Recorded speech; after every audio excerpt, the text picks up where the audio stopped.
So good evening everyone. Welcome on Nimbus Learning powered by Engineers Academy. एक बार बताएंगे Audible हूँ, sound proper आ रहा है, कोई समस्या तो नहीं है साउंड में? ओके, प्रॉपर आ रहा है, चलिए तो फिर बढ़ते हैं आगे।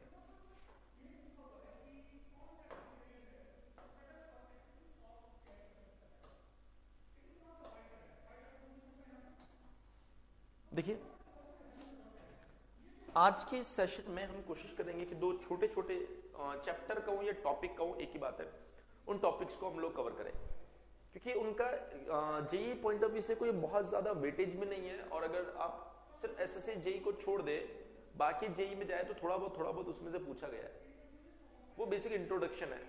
तो एसएससी जेई में तो उससे रिलेटेड कुछ मिला नहीं, लेकिन बाकी जो आप दूसरे स्टेट जेई में जाके देखेंगे तो वहां पर थोड़ा बहुत कैम एंड जायरोस्कोप के बारे में हमें देखने को मिला है।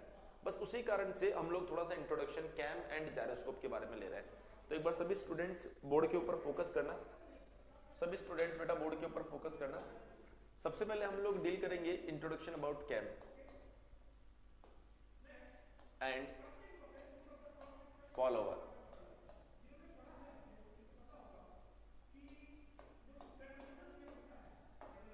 Cam and follower,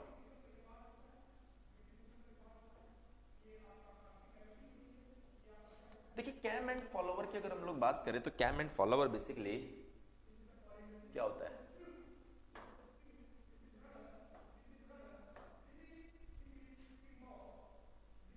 cam and follower, cam and follower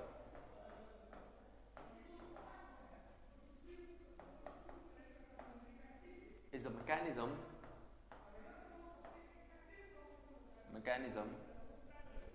in which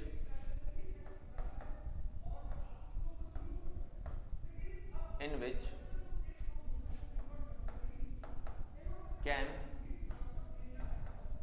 work as a driver and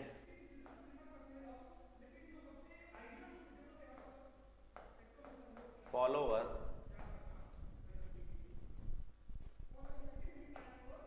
work as a driver। Cam and follower एक मैकेनिज्म है जिसके अंदर जो कैम है वो ड्राइवर की तरह काम करता है, और फॉलोअर नाम से ही पता चल रहा है कि वो किसी को फॉलो करेगा, उसको हम लोग क्या बोल रहे हैं यहाँ पर? फॉलोअर। क्लियर है? बहुत सिंपल से स्टेटमेंट हमने दिया है। हाँ भाई प्रिंस, कैसे मुस्कुरा रहे हो? अभी तो क्लास चालू हुई है, लखनऊ पहुंच गए क्या तुम? Good evening, good evening.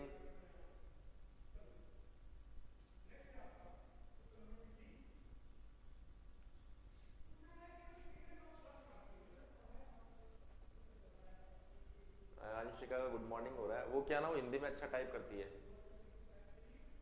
अगर हिंदी में टाइप करते तो फिर भी सही लिख देती। चलिए, गुड इवनिंग एवरीवन। सो आज की क्लास में आपको ज्यादा अपने दिमाग पे जोर डालना ही नहीं पड़ेगा।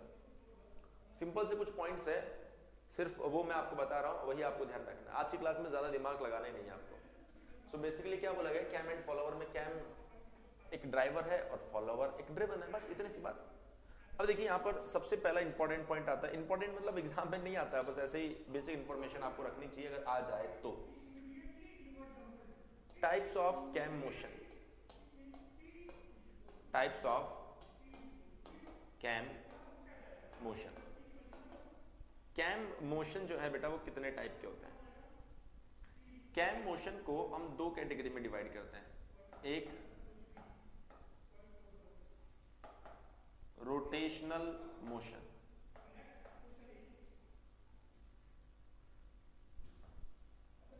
दूसरा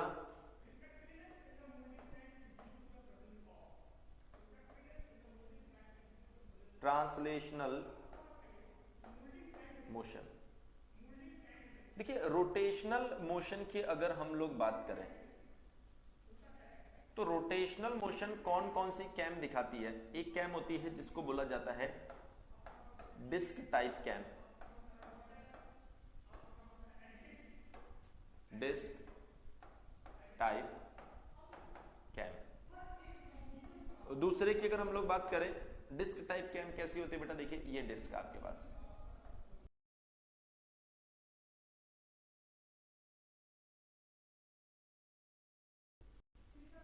ठीक है। दूसरी अगर हम लोग बात करेंगे तो दूसरे को बोला जाता है सिलिंड्रिकल,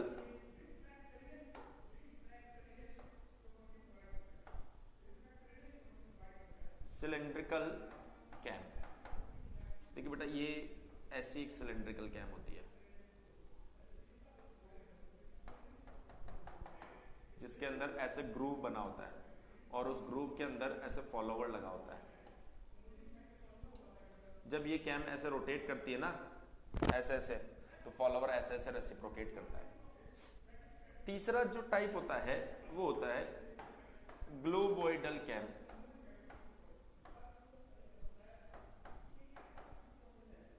अब ये ग्लोबोइडल कैम क्या होता है?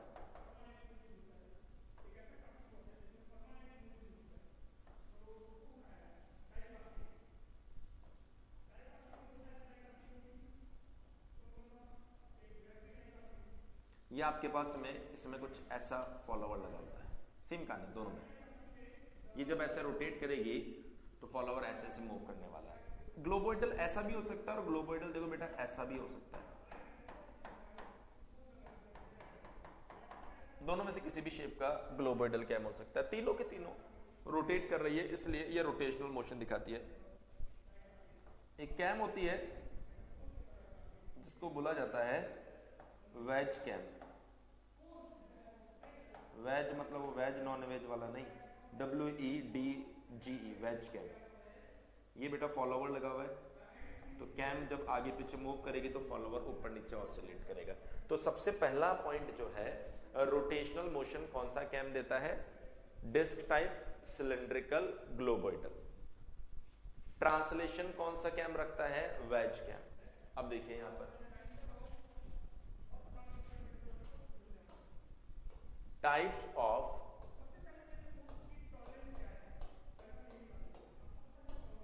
Follower motion, types of follower motion.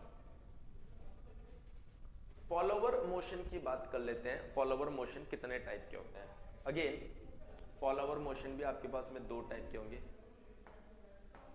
एक translation follower,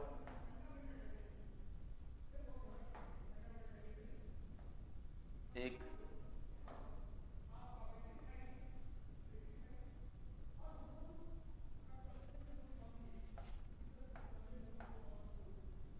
oscillatory follower.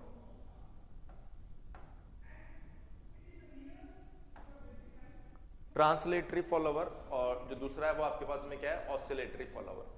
Translatory follower दो टाइप के होते हैं। एक होता है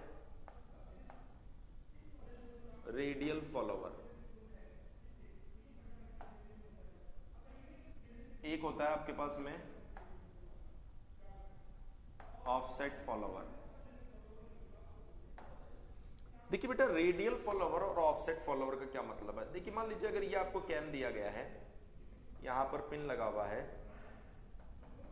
तो अगर फॉलोवर मूवमेंट का एक्सिस इस पॉइंट से पास हो रहा हो तो इसे बोला जाता है रेडियल फॉलोवर। इसके अंदर अगर आप देखेंगे तो कैम रोटेट करेगी तो फॉलोवर ऐसे ट्रांसलेट करेगा। अगर फॉलोवर एक्सिस इस पॉइंट से पास नहीं हो रहा हो, यहां से एक डिस्टेंस पर हो, इसको बोला जाएगा ऑफसेट फॉलोवर। जनरली बहुत सी जगह ऐसा लिखा होता है कि ऑफसेट इसलिए प्रोवाइड करवाया जाता है जिससे कि जो वियर हो, घिसाव हो, वो कम हो जाए। लेकिन देखिए एक्चुअल इसका रीजन होता है स्ट्रोक लेंथ को चेंज करना। अब एग्जाम के अंदर जो क्वेश्चन आ रहा है, हम तो 4 ऑप्शन जो अवेलेबल होंगे उसी में से मार्क करेंगे। अब वहां पर आज तक कभी ऐसा नहीं हुआ कि उसने जो स्ट्रोक लेंथ है उससे रिलेटेड कोई ऑप्शन दिया, इसलिए हमेशा वहां पर ऐसा आ जाता है टू रिड्यूस साइड थ्रस्ट या फिर वियर, इस टाइप के ऑप्शन होते हैं, वो हमें मार्क करने पड़ जाते हैं कि सर ऑफसेट क्यों दिया भाई, वियर कम करने के लिए, साइड थ्रस्ट कम करने के लिए। लेकिन एक्चुअल इसका मेन कारण होता है स्ट्रोक लेंथ बदलने के लिए। जब आप रेडियल से ऑफसेट करेंगे तो उसके स्ट्रोक लेंथ में चेंजेस आ जाते हैं। तो ये आपके पास में ऑफसेट, ये रेडियल, दोनों को ट्रांसलेटरी की कैटेगरी में रखते हैं। अगर कैम जो आपके पास में है, ये आपके पास में आ गया एक ऑसिलेटिंग फॉलोवर, या आपके पास में क्या आ गया, एक ऑसिलेटिंग फॉलोवर आ गया। अगर बेसिकली ये कैम ऐसे रोटेट करेगी तो ये क्या करेगा, ऐसे ऑसिलेट करेगा। सो ये आ गया आपके पास में टाइप्स ऑफ फॉलोवर मोशन। इसी में एक और टर्म आता है जिसको हम बोलते हैं types of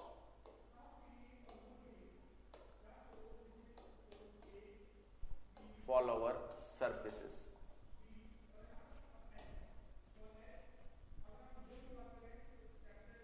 types of follower surfaces. देखिए बहुत सारी सरफेसेस होती है, लेकिन हम सिर्फ 3 सरफेसेस के बारे में इंफॉर्मेशन रखेंगे, ध्यान रखना। एक सबसे वर्स्ट, जिसको आप हिंदी में वाहियात बोल सकते हो, और एक सबसे बेस्ट। बेस्ट को हिंदी में क्या बोलेंगे, जरा बताओ, बेस्ट को हिंदी में क्या बोलेंगे? सर्वश्रेष्ठ, हाँ ऐसा कुछ बोलते हैं शायद, सर्वश्रेष्ठ। देखता हूं किसने बताया हिंदी वाला वर्ड। बढ़िया, कैसा गरीब सा वर्ड बताया प्रिंस तुमने, बढ़िया, बेहतरीन। हाँ देखो, ये एक ने कितना अच्छा वर्ड बताया, बेहतरीन। क्लियर है? देखो ये जो शार्प पॉइंट आपको दिखाई दे रहा है, इसको बोला जाता है basically knife edge follower.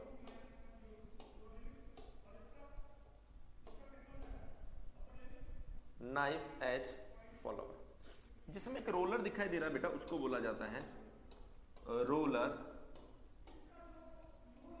Follower, और बेसिकली इसे बोला जाता है बेटा फ्लैट फेस फॉलोवर।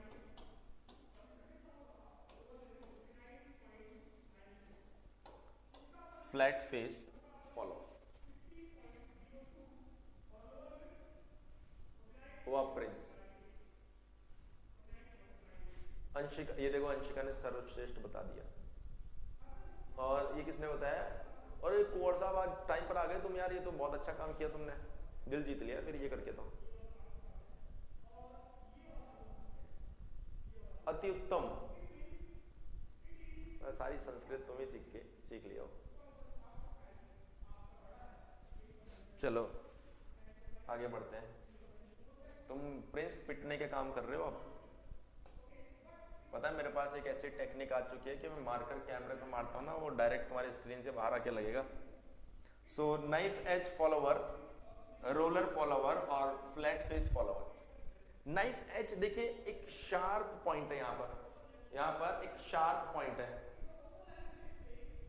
ये जो शार्प पॉइंट है, इसकी वजह से इसके अंदर एक्सेसिव वियर आ जाता है।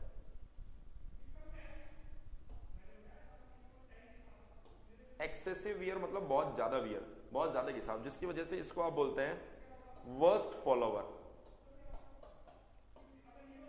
वर्स्ट फॉलोवर, वर्स्ट का मतलब होता है वाहियात। यार ये तो ऐसा लग रहा है हिंदी में गलत लिख दिया मैंने, घटिया लिख देते हैं, घटिया लिखना आता है मुझे, घटिया, ये सही लिखा है ना, घटिया फॉलोवर है। इसलिए नॉट यूज्ड एनीवेयर, कहीं पर भी काम में नहीं लेते हैं। इसके पास में आओ जरा। इसकी अगर हम लोग बात करें तो रोलर की वजह से यहां पर एक पॉइंट कांटेक्ट बनता है, और पॉइंट कांटेक्ट की वजह से जो वियर होता है ना वो नेग्लेजिबल होता है। तो आप लिखेंगे negligible, negligible wear. Wear negligible है, इसलिए इसको हम बोलते हैं बेस्ट फॉलोवर। लेकिन क्या है ना कि बेटा इसके लिए स्पेस रिक्वायरमेंट ज्यादा होती है, स्पेस रिक्वायरमेंट ज्यादा होती है क्योंकि रोलर थोड़ा सा बड़ा होता है।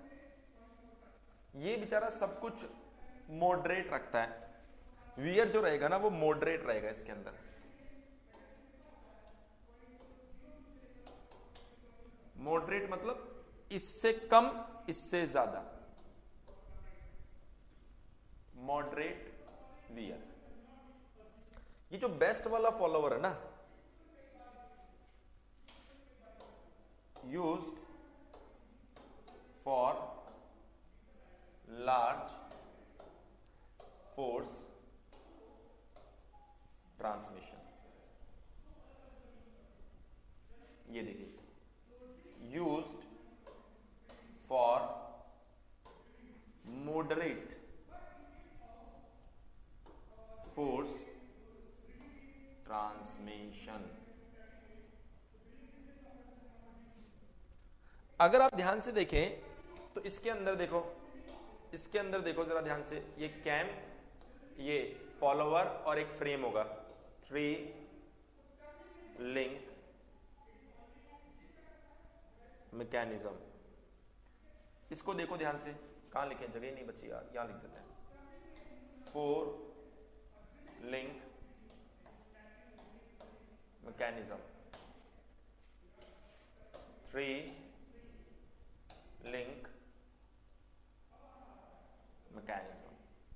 ये जनरली आप आईसी इंजन में, आईसी इंजन के जो वॉल्व होते हैं उसके अंदर देख सकते हो, और ये सबसे बेहतरीन है इस वजह से ये आपको एयरक्राफ्ट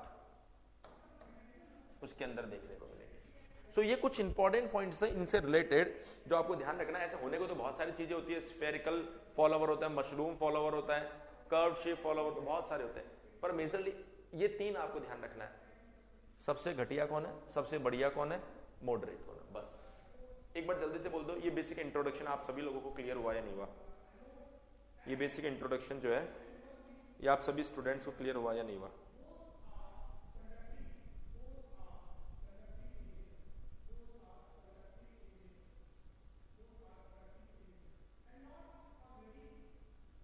Just a second.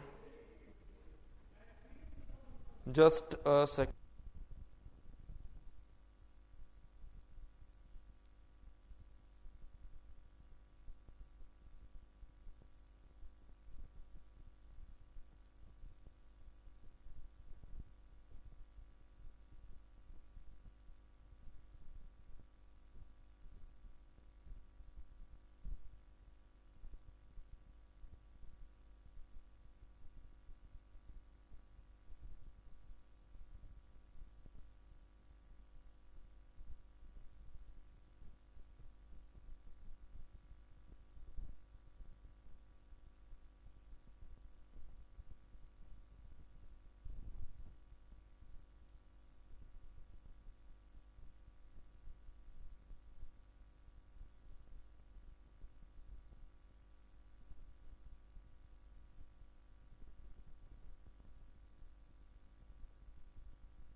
चलिए, सो 2 मिनट जल्दी हो गए ना?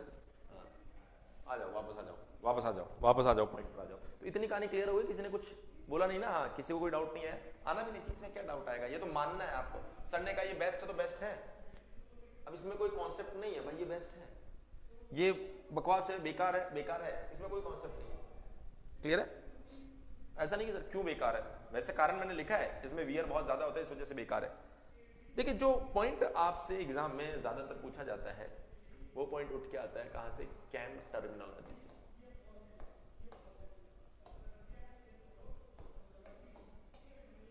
कैम टर्मिनोलॉजी से।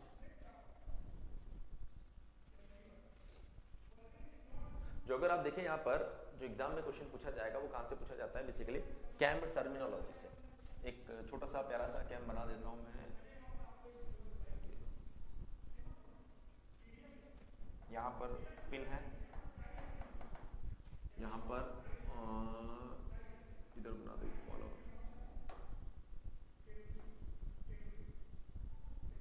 ठीक है।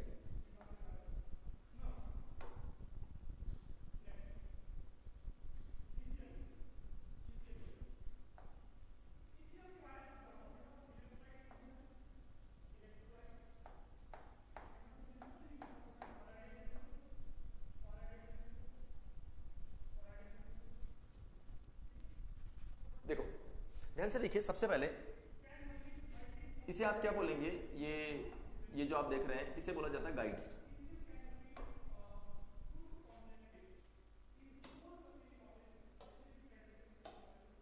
इन्हें आप क्या बोलते हैं, गाइड्स। इसे आप क्या बोलते हैं, स्प्रिंग। ये क्या है आपके पास में,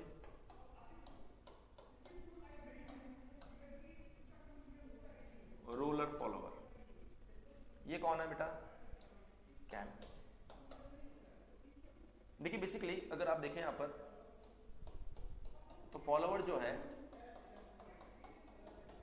वो इस लाइन के अलोंग मूव करने वाला है, तो इसे बोला जाता है एक्सिस ऑफ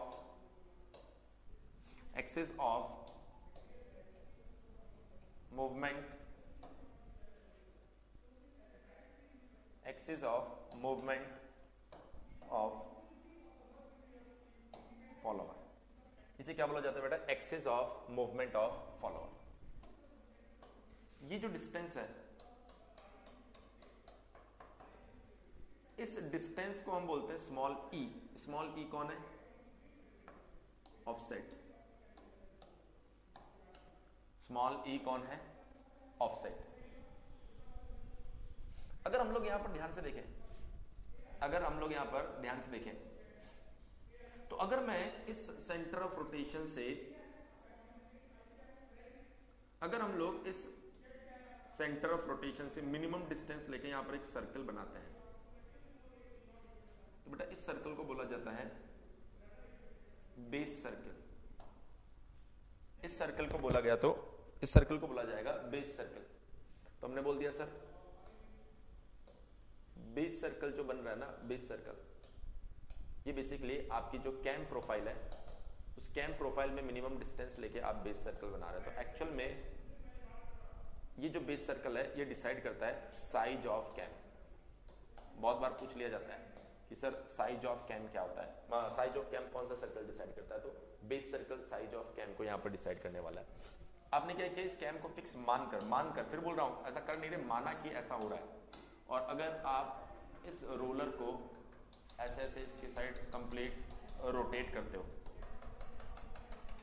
पहली चीज तो इसको बोला जाता है ट्रेस पॉइंट। तो ये जो आपके पास में कर्व बनाना है, इस कर्व को बोला जाता है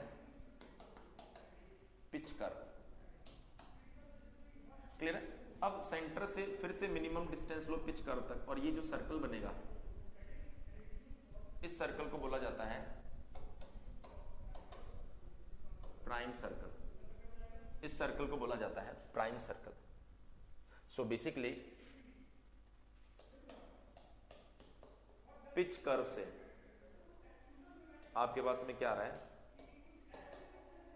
प्राइम सर्कल। पिच कर्व से आपके पास में क्या आ रहा है, प्राइम सर्कल। ठीक है।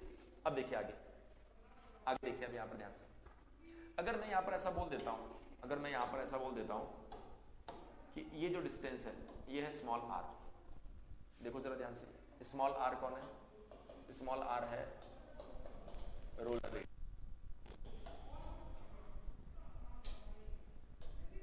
हमने बोला सर आरबी कौन है, सर आरबी है base circle radius. Sir RP कौन है, आरपी है यहां पर प्राइम सर्कल रेडियस।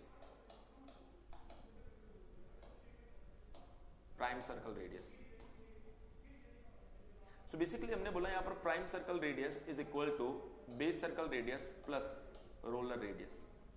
बेसिकली हम लोग क्या बोल सकते हैं, prime circle radius is equal to base circle radius plus roller radius. तो आपके पास में ये एक और इंपॉर्टेंट रिजल्ट है।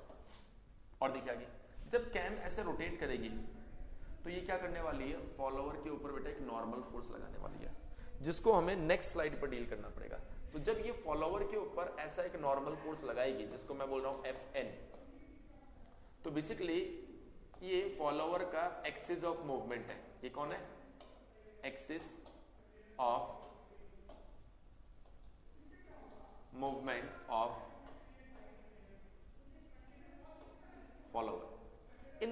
बीच में ये जो एंगल आ रहा है बेटा, इस एंगल को हम बोल रहे हैं phi, pressure angle. So phi क्या होगा आपके पास में, प्रेशर एंगल। फाई क्या होने वाला बेटा आपके पास में, प्रेशर एंगल। देखिए जरा ध्यान से आगे, अगर आप देखें यहां पर, तो इसके दो कंपोनेंट मुझे यहां पर दिखाई दे रहे हैं। पहला component F N sine phi, दूसरा component F N cos phi. F N sine phi, F N cos phi. अगर हम लोग देखें यहां पर F N cos phi responsible for follower lift, फॉलोवर को उठाने के लिए रेस्पॉन्सिबल है। F N sine phi responsible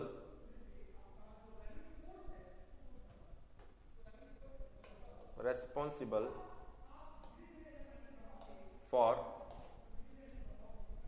side thrust.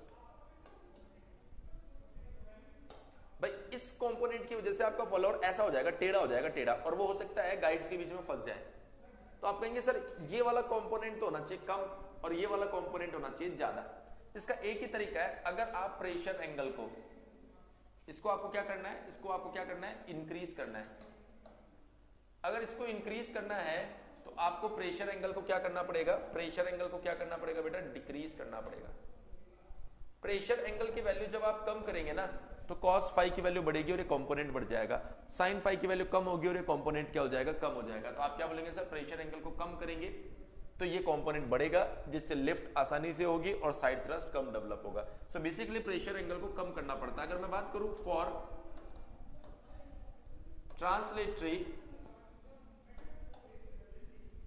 Translatory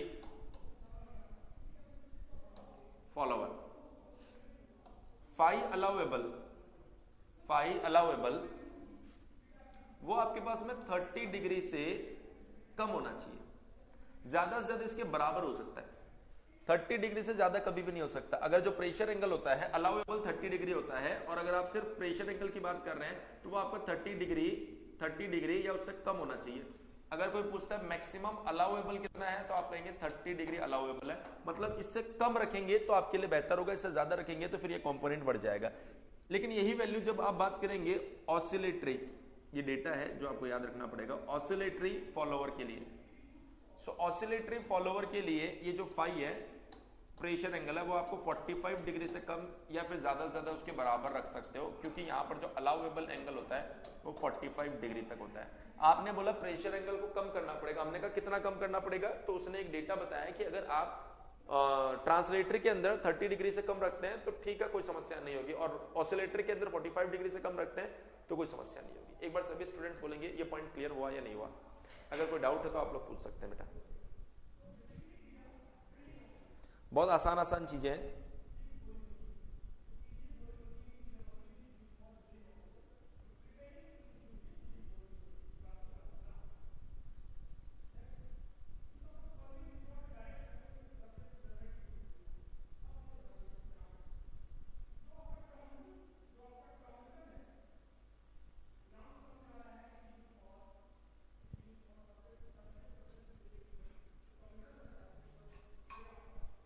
कोई समस्या नहीं है।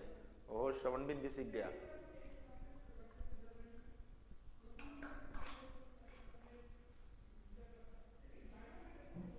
देखो फिर कोई समस्या नहीं तो आगे बढ़ते हैं। बेसिकली 4 एंगल और होते हैं जिनके बारे में बताता हूं आपको। ये राज की बातें हैं, जो आपको पता रहेगी तो आपको मजा आएगा, नहीं पता रहेगी तो भी एग्जाम में तो नहीं आएगा। पहले बोल दिया मैंने आपको। अच्छा, फॉलोवर लिफ्ट क्यों करता है, हम इसको जानने के लिए गए तो हमको पता चला कि ये जो कैम की रेडियस है ना, ये जैसे जैसे बढ़ेगी वैसे वैसे फॉलोवर लिफ्ट करेगा। अगर कैम की रेडियस कांस्टेंट है तो फॉलोवर अपनी जगह पर रहेगा। कैम की रेडियस अगर कम होगी तो फॉलोवर नीचे आएगा। कैम की रेडियस अगर कांस्टेंट रहेगी तो फॉलोवर फिर से स्टेशनरी हो जाएगा। तो हमने बोला अगर इस कैम को मैं ऐसे रोटेट करवाऊं, जस्ट इमेजिन कि फॉलोवर आपका यहां पर, जस्ट ऐसे ही बोल रहा हूं इमेजिन, तो जैसे जैसे ये कैम रोटेट करेगी वैसे वैसे फॉलोवर लिफ्ट करेगा। क्यों? क्योंकि रेडियस बढ़ रही है। तो इस एंगल के अंदर रेडियस बढ़ रही है। हमने ऐसा माना कि रेडियस कांस्टेंट है, ये बना नहीं है कांस्टेंट, पर मान लो बेटा ये कांस्टेंट है, तो फॉलोवर जिस पोजीशन पर है ना उसी पोजीशन पर रहेगा। फिर कैम रोटेट करता हुआ इस हिस्से पे आएगा तो आप क्या देख रहे हैं, फॉलोवर वापस नीचे आने लग जाएगा। यहां पर रेडियस फिर से कांस्टेंट है, रेडियस फिर से कांस्टेंट है। सो आपने बोला इसके अंदर रेडियस बढ़ रही है, इसमें रेडियस कांस्टेंट है, इसमें रेडियस कम हो रही है और इसमें रेडियस कांस्टेंट है। तो जहां पर कैम की रेडियस बेटा कांस्टेंट होती है, वहां पर जहां पर कैम की रेडियस बढ़ती है वहां पर फॉलोवर लिफ्ट करता है। जहां पर कैम की रेडियस कांस्टेंट होती है वहां पर फॉलोवर अपनी जगह पर स्टेशनरी होता है। जहां पर कैम की रेडियस कम होती है वहां पर फॉलोवर वापस नीचे आएगा। सो बेसिकली सबसे प्यारा एंगल, सबसे पहला एंगल आता है angle of accent, ASCENT, angle of accent. Angle of cam rotation in which follower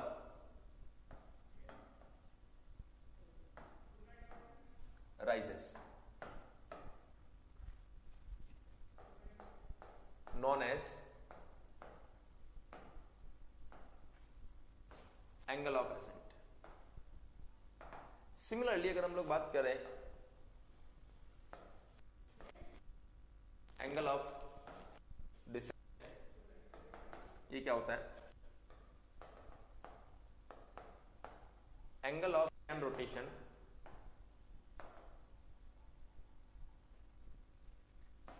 in which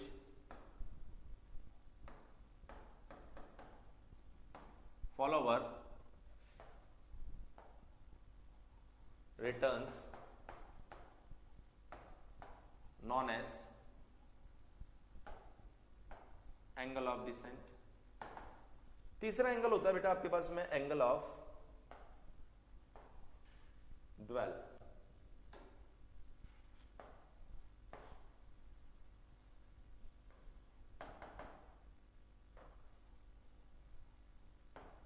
angle of cam rotation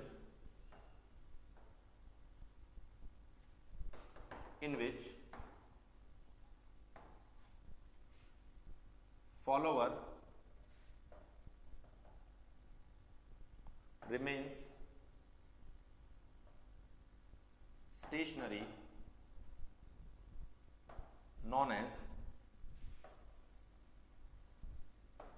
angle of dwell।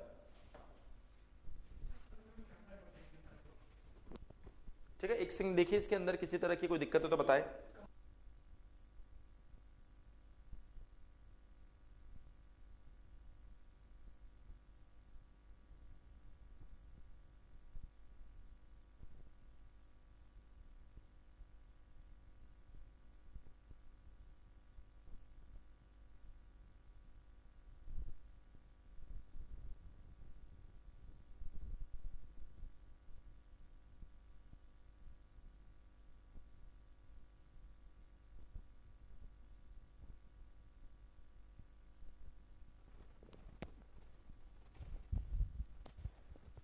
तीनों के अंदर किसी तरह की कोई समस्या, एक बार जल्दी से बोल दीजिए बेटा। सभी स्टूडेंट्स को क्लियर हुआ है नहीं हुआ? बड़ी आसान सी कहानी बताइए। जहां पर रेडियस बढ़ रही है उसको बोला जाएगा एंगल ऑफ एसेंट। जहां पर रेडियस कांस्टेंट है उसे बोलेंगे एंगल ऑफ ड्वेल। जहां पर रेडियस कम हो रहा है एंगल ऑफ डिसेंट। जहां पर रेडियस कांस्टेंट है एंगल ऑफ ड्वेल। बोलो, अरे कमेंट आया कैसे नहीं मेरे पास? मैं तो 1 मिनट हो गया पूछे भी, तुम्हारा कमेंट नहीं आता ना तो ऐसा लगता है कि नेट वेट बंद तो नहीं हो गया।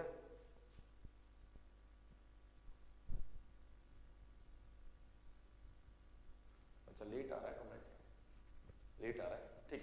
सो ये 3 एंगल है जो आपको ध्यान रखना है। अब एक एंगल होता है जिसको बोला जाता है angle of action.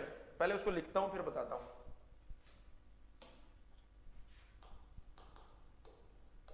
Angle of action क्या होता है? Angle of cam rotation from the beginning of follower rise to end of follower return is known as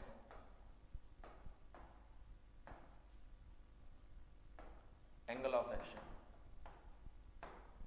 is known as angle of action. देखिए यहां पर फॉलोवर कहां से rise करना start करा, इस पॉइंट से, कहां पर रिटर्न कर गया, इस पॉइंट पर। तो ये जो पूरा एंगल है ना बेटा, इसको बोला जाता है एंगल ऑफ एक्शन, इसको बोलते हैं एंगल ऑफ एक्शन। एक बार सभी स्टूडेंट्स बोल दो, चारों एंगल क्लियर है, हुए या नहीं हुए। एग्जाम के अंदर कभी कभी ये स्टेटमेंट्स देखने को मिल जाते हैं, तो मैंने आपको लिखवा दिया है।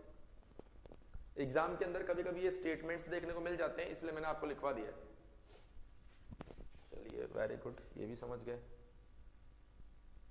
सो एक आखिरी छोटा सा पॉइंट और देख लो, types of follower motion, types of follower motion. देखिए फॉलोवर मोशन आपके पास में चार तरह के होते हैं। एक होता है यूनिफॉर्म वेलोसिटी मोशन, एक होता है यूनिफॉर्म एक्सेलरेशन एंड रिटार्डेशन, एक होता है आपके पास में सिंपल हार्मोनिक मोशन, एक होता है आपके पास में साइक्लोइडल मोशन। देखिए एक्चुअल में क्या होता है कि जब आप गेट और ईएससी इनके लिए जब कन्वेंशनल की तैयारी करने जाएंगे, एक बार एंगल डायग्राम में बता दीजिए। डायग्राम में बताया ना, देखो डायग्राम में फिर से देखो बेटा, जब रेडियस बढ़ रही है तो फॉलोवर लिफ्ट करेगा, ऊपर जाएगा, तो ये हो गया एंगल ऑफ एसेंट। हमने ऐसा माना है कि ये रेडियस कांस्टेंट है जो मुझसे बन नहीं पाई, लेकिन मैंने ज्यादा टाइम खराब किया नहीं, क्योंकि मुझे आज दो टॉपिक बताने ना जो है छोटे छोटे ही है, इस वजह से मैंने ऐसे बना लिया, लेकिन मैंने बता दिया भाई रेडियस कांस्टेंट है, तो इसमें इसे एंगल ऑफ ड्वेल बोलेंगे। ये यहां पर रेडियस कम हो रही है तो इसे बोलेंगे एंगल ऑफ डिसेंट, यहां रेडियस फिर कांस्टेंट है तो एंगल ऑफ ड्वेल। यहां से फॉलोवर राइज कर रहा है और यहां तक रिटर्न कर रहा है तो एंगल ऑफ एक्शन इसे बोलते हैं। किसने पूछा था, किसने पूछा था, किसने पूछा था? हाँ भाई खुश, क्लियर हो गया ना। सो जब आप गेट और ईएससी कन्वेंशनल के अंदर आपसे कुछ डेरिवेशंस पूछे जाते हैं जो इन चारों के अंदर हमें डिराइव करने होते हैं, लेकिन बेसिकली एसएससी जेई या फिर किसी भी स्टेट जेई या एई में इस तरह की प्रॉब्लम से नहीं पूछी जाती है, इस तरह के डेरिवेशन हमसे नहीं पूछे जाते। इवन एसएससी कन्वेंशनल के अंदर भी इस तरह के डेरिवेशन नहीं होते हैं, वो टोटली मैथमेटिकल डेरिवेशन है। आपको सिर्फ इतना ध्यान रखना होता है कि मोशन चार टाइप के होते हैं। अब अगर कोई पूछ ले कि कौन सा मोशन किस कंडीशन के लिए सुटेबल है, तो आपको बताना है कि ये जो यूनिफॉर्म वेलोसिटी मोशन है only suitable for low speed. Low speed के ऊपर यूनिफॉर्म वेलोसिटी मोशन जो है वो सुटेबल होता है only suitable for low speed, और लो स्पीड के लिए ही ये वाला मोशन सुटेबल होता है, suitable for medium speed. Medium speed के लिए simple harmonic motion, suitable for high speed. Basically high speed के लिए साइक्लोइडल मोशन सुटेबल होता है। साइक्लोइडल मोशन बेटा, साइक्लोइडल मोशन, अभिराम साइक्लोइडल, वैसे तो कुछ ने बता दिया ना। अच्छा ऐसे बता देता हूं, वैसे काम करनी आती है। किस बेसिस पर आपने डिसाइड किया कौन किसके लिए सुटेबल है? एक्चुअल में एक टर्म होती है जिसको बोलते हैं जर्क। जर्क होता है rate of change of acceleration. So हमने क्या किया, सबके अंदर जर्क फाइंड किया था। तो एक साइकिल के अंदर इसमें 8 जर्क मिलते हैं, मतलब एक्सेलरेशन में इतना ज्यादा चेंजेस हो रहा है। तो जब एक्सेलरेशन में बहुत ज्यादा सडन चेंजेस होता है ना, तो सिस्टम एक झटका महसूस करता है। तो इसके अंदर इस तरह के झटके, इस तरह के जर्क है वो 8 फील होते हैं। इसलिए हाई स्पीड पर या मीडियम स्पीड पर इस तरह के मोशन को यूज नहीं किया जाता। इस तरह के जर्क इसके अंदर 6 महसूस होते हैं, इसमें एक साइकिल में 4 महसूस होते हैं। इसमें इस तरह के जर्क आपके पास में ऑलमोस्ट 0 होते हैं। इस तरह के छोटे मोटे जर्क तो रहेंगे, पर इस तरह के जर्क जो होते हैं ना वो ऑलमोस्ट 0 होते हैं। तो हमने बोला इसमें कोई भी जर्क नहीं होता, इस वजह से ये हाई स्पीड पर सुटेबल है। इसमें कम जर्क है इसलिए मीडियम पर, इसमें ज्यादा जर्क है इसलिए लो स्पीड के ऊपर। ये पैरामीटर होता है डिसाइड करने के लिए। हालांकि आपको उस लेवल पर जाने की जरूरत नहीं है, आपको सिर्फ इतना ध्यान रखना है कि 4 टाइप का मोशन होता है: uniform velocity, uniform acceleration retardation, simple harmonic motion और साइक्लोइडल मोशन।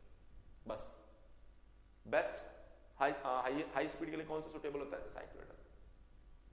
जितना भी अभी आपने पढ़ा उसमें से कुछ भी नहीं पूछा गया है, लेकिन फिर भी मैंने आपको बता दिया है, क्योंकि स्टेट जेई वगैरह के अंदर, स्टेट जेई या ए के अंदर इस तरह के छोटे छोटे पॉइंट्स पूछ ले जाते हैं, इसलिए मैंने फिर भी आपको पढ़ा दिया है।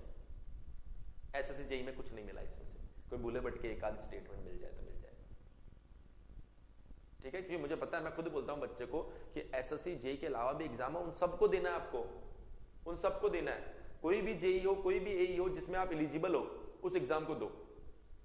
क्योंकि हम जब पढ़ा रहे तो हम पढ़ाते टाइम ऐसे नहीं बोलेंगे कि एसएससी में आता ही नहीं है, या सॉरी ये एसएससी में नहीं आता है और इस जेई में आ रहा है लेकिन मैं नहीं पढ़ाऊंगा। जब हम पढ़ाएंगे तो हम हर एक जेई को कवर करने की कोशिश करेंगे, हर एक एई को कवर करने की कोशिश करेंगे। हालांकि मैं तो ये डेरिवेशन भी कवर कर सकता हूं, लेकिन मुझे पता है कि आप लोग बर्दाश्त ही नहीं कर पाएंगे, आपको कुछ पता ही नहीं चलेगा। हाँ, मैं कोशिश करूंगा यूट्यूब पर करवा दूंगा किसी दिन ये, तो अगर कोई ऐसा स्टूडेंट हो जो इंटरेस्टेड हो वो उससे देख लेना, है ना? यूट्यूब पे किसी दिन करवा दूंगा गेट वाले चैनल के ऊपर, उनके लिए काम का होता है ये। कुछ चीजें हैं लाइक बहुत 10% चीजें जो आपके लिए बिल्कुल बेकार है, बाकी सब कुछ मैं आपको पढ़ाता हूं, कोई भी पॉइंट में छोड़ता नहीं। बस न्यूमेरिकल का लेवल आपके लिए और गेट वालों के लिए थोड़ा सा अलग अलग रखता हूं।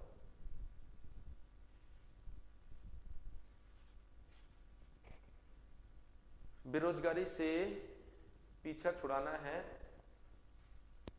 सब एग्जाम देना है। वाह, ये तुम्हारा नारा है। सारे एग्जाम देने हैं भाई, क्योंकि एक एग्जाम पे टारगेट करोगे ना, हो सकता है उस दिन आपकी किस्मत खराब हो और थोड़ा बहुत ऊपर नीचे हो गया और आप रह जाओगे तो 1 साल लग जाएगा। हाँ, पास भी होना पड़ेगा, सही बात है। ठीक है, चलिए बेटा एक बार इसके स्क्रीनशॉट ले लो, फिर एक और प्यारा सा छोटा सा मोटा सा चैप्टर हमें और देखना है। बस इतना सा टॉपिक है जो आपको ध्यान रखना है। स्क्रीनशॉट ले लो इसका।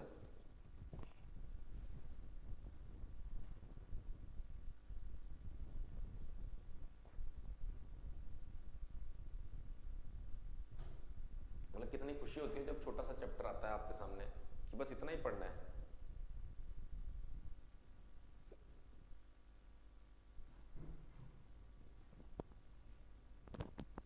अभी इससे भी छोटा सा चैप्टर। लिंक टेलीग्राम ग्रुप पे कोई सी भी क्लास होती है ना, उसकी लिंक, उसका लिंक मैं दे देता हूं आपको, हमेशा देखा करो। टेलीग्राम ग्रुप के ऊपर कोई सी भी क्लास हो उसका लिंक मैं आपको जरूर शेयर करता हूं। सारे दांत बाहर आ जाएंगे प्रिंस आज तुम्हारे, इतना कौन हंसता है? कब से बस हंसी जा रहे हो, हंसी जा रहे हो। स्क्रीन को छोटा कर दे, क्या रह गया भाई इसमें? ओ भाई आ जाओ आ जाओ। अरे ये तो छोटा ही नहीं हुआ, हो जाएगा, हेडिंग रह गई। लो भाई,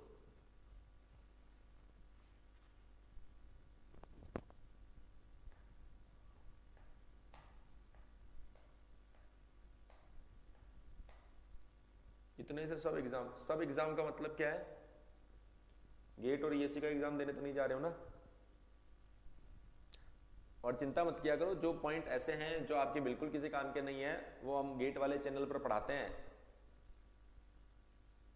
उस पर देखा करो। उस पर मैंने बहुत सारी चीजें पढ़ा भी रखी है। तो अगर कोई ऐसा है कि सर मैं तो जेई के साथ गेट भी दूंगा, ये सब तो कवर हो जाएंगे। ये सब के लिए तो इतना भी नहीं चाहिए होता यार।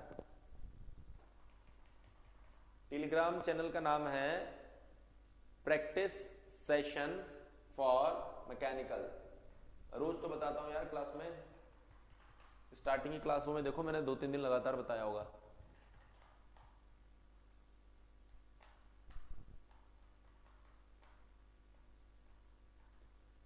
स्प्रिंग का कोई स्पेसिफिक यूज है क्या फॉलोअर में? बिल्कुल स्पेसिफिक यूज है, चैप्टर नंबर 1 में बताया था अंशिका। अगर स्प्रिंग नहीं होती है तो ऐसी कंडीशन में कैम एंड फॉलोअर के बीच में कांटेक्ट टूट सकता है। इस वजह से स्प्रिंग लगाई जाती है रेगुलर कांटेक्ट बनाने के लिए। पटना वाले सेंटर की पिक लगा रखी ग्रुप में। हाँ, उसी दिन ग्रुप क्रिएट किया था एक्चुअल में, क्योंकि स्टूडेंट से कोऑर्डिनेट करने में बड़ी समस्या हो रही थी। बच्चे बोलते सर आप क्लास ले रहे हो, लिंक शेयर नहीं करते हो, अब मैं कितने ग्रुप में शेयर करूं। सो मैंने कहा कि जेएन वालों के लिए एक अलग ही ग्रुप बना देते हैं। संपूर्ण का मतलब अच्छा कंप्लीट हो। ओहो, ये इसमें अंशिका का असर आ रहा है, देखो संपूर्ण ऐसा। चलिए, तो एक और बहुत प्यारा सा छोटा सा चैप्टर है जिसको हम बोलते हैं जायरोस्कोप। भाई साहब इसको समझना पड़ेगा, मैं पहले बता रहा हूं, इसको समझना पड़ेगा, इसको याद नहीं कर सकते हो आप। छोटा सा है और बड़ी आसानी से आप समझ जाओगे। हाँ, ऐसा लग रहा है मैं टॉम पढ़ा रहा हूं, तुम लोग मुझे हिंदी पढ़ा रहे हो। चलिए, अब ध्यान से सुनना, ध्यान से समझना। अगले 30 मिनट तक कुछ मत बोलना, अगले 30 मिनट तक कुछ मत बोलना। ऐसा दिमाग में फिट कर दूंगा चैप्टर, नींद में भी कोई पूछेगा ना तो बड़ी आसानी से आप लोग बता दोगे। लेकिन 30 मिनट में बीच में कुछ मत बोलना। टाइम देख लो घड़ी में, 30 मिनट तक कुछ मत बोलना।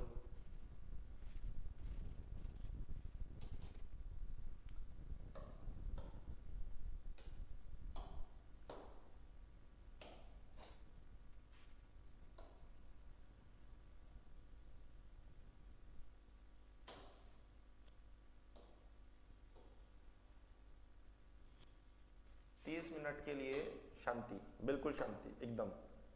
आपके आसपास भी आवाज आ रही है ना, उसको भी बंद करा दो।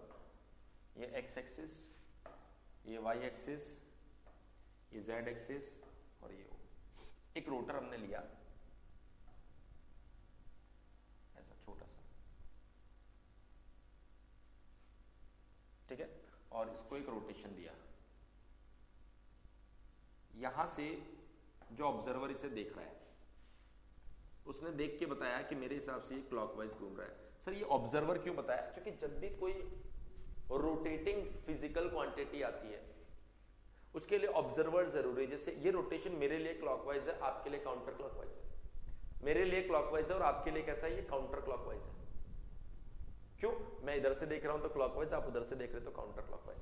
तो कभी भी रोटेटिंग क्वांटिटीज को ऐसा नहीं बोल सकते कि भाई सर ये क्लॉकवाइज है। आप बोलेंगे इधर से देखने पर क्लॉकवाइज है, इधर से जो देखेगा उसको काउंटर क्लॉकवाइज दिखाई देगा। हमने इसके अंदर दो रोटेशन दिए।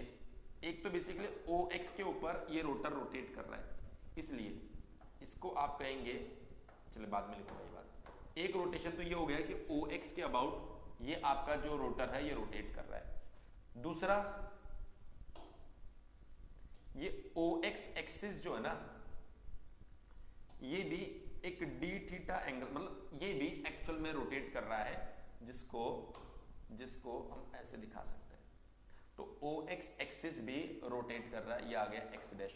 तो आपका रोटर जो है वो रोटेट करके इस जगह पर आ गया। तो इसकी जो स्पीड, ध्यान से देखना, इसकी पहले स्पीड थी ओमेगा, अब इसकी स्पीड हो गई ओमेगा प्लस डी ओमेगा। मैं फिर से आपको बताता हूँ, देखो ये आपके पास में एक एक्सिस ऑफ रोटेशन है OX, जिसके ऊपर एक रोटर रोटेट कर रहा है। तो ये रोटर रोटेट भी कर रहा है और साथ में जिस एक्सिस के ऊपर रोटेशन है वो एक्सिस भी क्या कर रहा है? रोटेट कर रहा है। रोटर भी रोटेट कर रहा है और जिस एक्सिस के ऊपर रोटेशन हो रहा है वो एक्सिस भी क्या कर रहा है? रोटेट कर रहा है। तो हमने जब ऐसा एक्सपेरिमेंट किया तो हमें पता चला पहले इसकी स्पीड थी ओमेगा, अब इसकी स्पीड हो गई ओमेगा प्लस डी ओमेगा। देखिए कोई भी रोटेशन अगर आपके सामने हो, लेट सपोज अगर ये ओमेगा है, तो इस ओमेगा को कैसे ड्रॉ किया जाता है? ध्यान से देखना, ये जो फिंगर्स है, ये फिंगर्स जो है ये इस रोटेशन के सेंस में, इस रोटेशन के सेंस में लेके आओ। ओमेगा क्लॉकवाइज है ना, देखो ये ऐसे ऐसे, तो ये जो थंब बना ये ओमेगा के डायरेक्शन को बताएगा। एक्चुअल में इस तरीके से इस वेक्टर को रिप्रेजेंट किया जाता है। हमने बोला अगर ऐसा आ गया तो रोटेशन, फिंगर्स को उधर रोटेट करो, ओमेगा के सेंस में रोटेट करो, वेक्टर जो है वो ऐसे ड्रॉ किया जाता है। राइट हैंड थंब रूल बचपन में हम लोग सीखते हैं। अगर आप इस OX के ऊपर देखें तो इसका ओमेगा क्लॉकवाइज है, तो अपने फिंगर्स को ऐसे क्लॉकवाइज रोटेट करो, ये ओमेगा आपके पास ऐसा आ रहा है, तो आपने बोल दिया इसका मतलब ये मैंने सर ओमेगा ड्रॉ कर दिया। ये इस रोटेशन को देखो, फिंगर्स को रोटेट करो ओमेगा प्लस डी ओमेगा के डायरेक्शन में, ये हो गया आपके पास में ओमेगा प्लस डी ओमेगा। ये जो एंगल है ये डी थीटा है, डायग्राम में क्लियरली दिखाई दे रहा है। ये जो आपके पास में वेक्टर होगा ये इस ओमेगा के अंदर किस वेक्टर को ऐड किया गया है जिससे speed omega plus d omega हो गई। ऑफकोर्स ये डी ओमेगा ही रहा होगा, ऑफकोर्स ये डी ओमेगा ही रहा होगा। सो अगर आप देखें यहां पर ध्यान से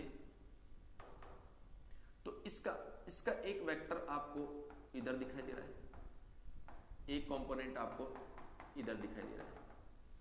हमने क्या ऑब्जर्व किया, हमने बोला ये स्पीड ओमेगा है, इसके अंदर एक स्पीड ऐड हुई है जिसकी वजह से इसकी स्पीड अब ओमेगा प्लस डी ओमेगा हो गई।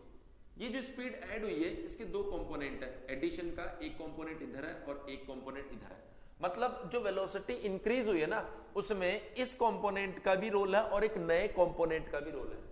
मतलब हॉरिजॉन्टल और वर्टिकल दोनों डायरेक्शन में एंगुलर स्पीड का इंक्रीमेंट हो रहा है, हमें वो कैलकुलेट करना है। तो मैं बोल रहा हूं कि इस डायरेक्शन में rate of change of angular velocity पता कर लो और vertically rate of change of angular velocity पता कर लो।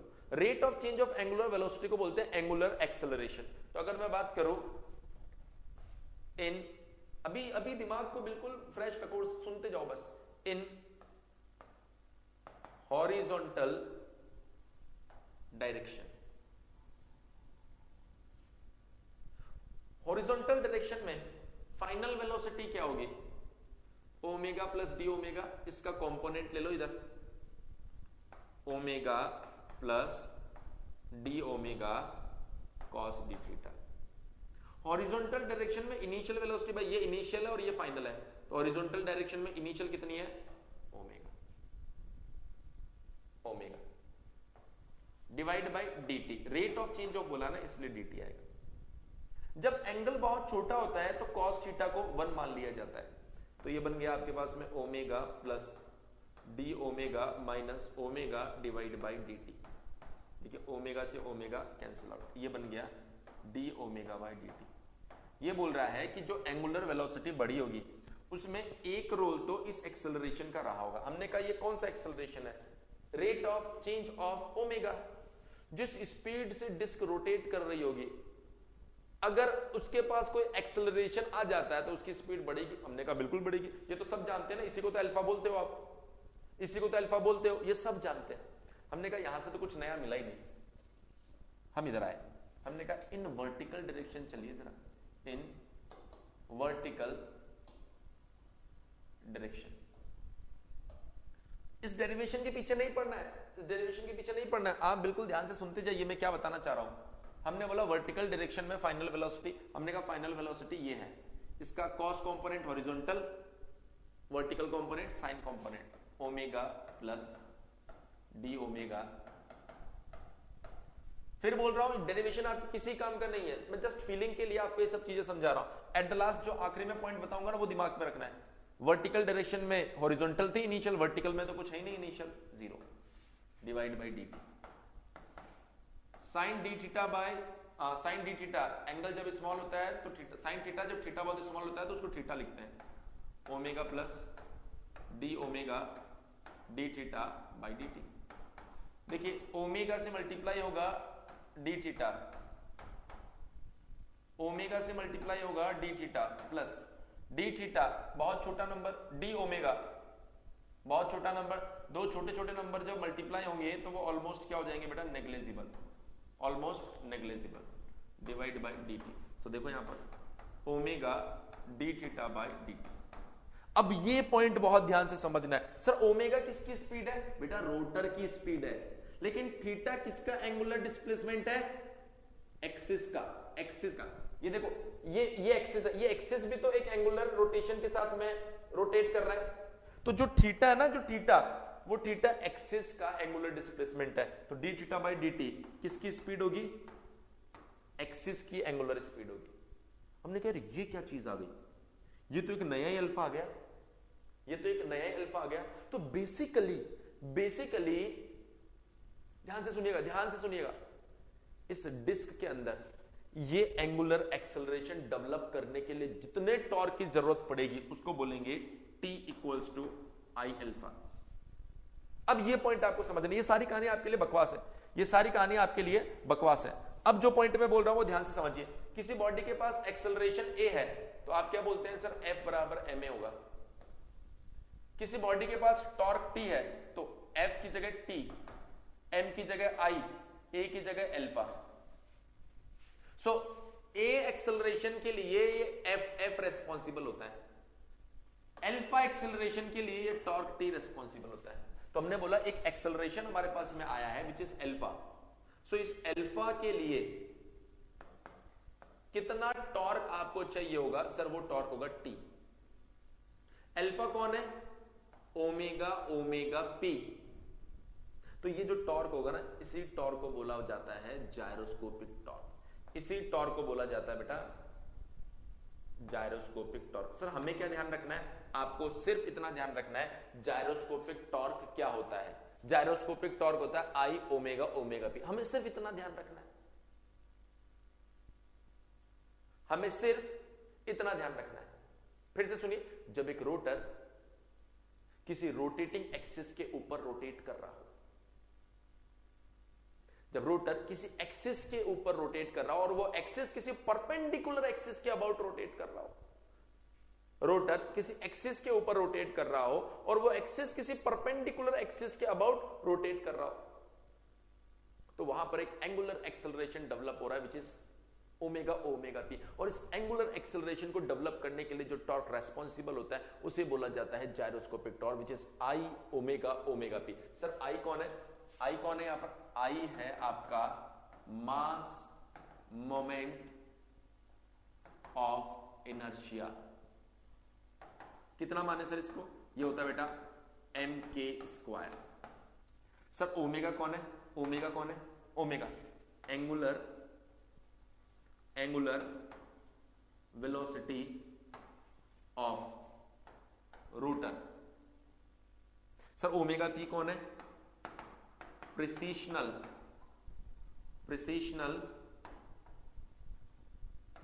Angular velocity.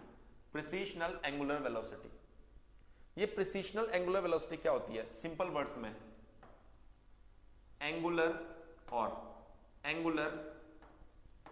Velocity of axis of rotation.